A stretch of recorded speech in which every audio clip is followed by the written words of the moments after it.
your toddler is climbing out of the crib and you're not ready to move them to a toddler bed just yet, then I have 4 solutions that can help you keep them in the crib a little bit longer. Hi there, my name is Amy. I'm a pediatric sleep consultant and the founder of the Postpartum Party, and I want to help you keep your child in their crib to as close to age 3 as possible. Under 3 years old, children just don't understand boundaries as well. So 3 is the minimum age I recommend transitioning your child from their crib to their toddler bed if you can't wait that long. It makes the transition so much easier. So here are 4 solutions to help keep your child in their crib a little bit longer. The first thing you can do, and one of the easiest things to help stop your toddler from climbing out of the crib, is to use a sleep sack. Sleep sack is like a wearable blanket. Their legs are tucked in, and so for a lot of toddlers, it just helps prevent them from being able to widen their legs enough to get over that crib rail. I'm linking some of my favorite sleep sacks below that go in bigger sizes so that you can check those out and see if that will help prevent your child from climbing out of their crib. Another thing that you can do that's fairly simple is to turn the crib around. So a lot of cribs have a higher side in the back, and sometimes toddlers don't always figure out that they can climb out the sides just yet.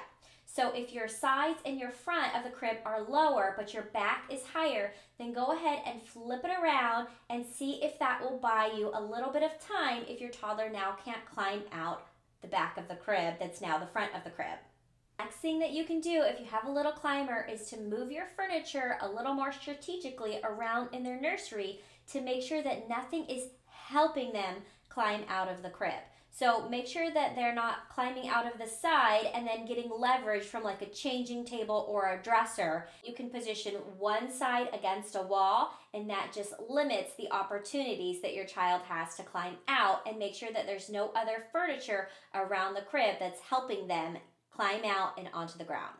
The last thing, if you've done everything else and nothing is working, there are special pajamas from an Etsy shop, and they're just regular footy pajamas that have an extra piece of fabric sewn between the 2 legs so that your child is not able to move their legs too far apart, and it prevents them from getting their leg over the side of the crib. I'll link those in the description box below. I had a pair and I've used them on a toddler, and it did help them from getting over the crib. Some really crazy climbers still can like catapult themselves over if they just go head first and don't use their legs. But these can be really great to prevent your child from climbing over the crib with their legs. So check those out in the description box below. If you know how to sew, you could even make your own from a piece of extra fabric and some onesie pajamas that you have. I hope these tips were helpful in helping you prevent your toddler from climbing out of their crib and keeping them in that crib sleeping all night long. If you have any questions about any of the products I mentioned or how to keep your toddler in their crib, go ahead and leave those in the comments below. Sweet dreams!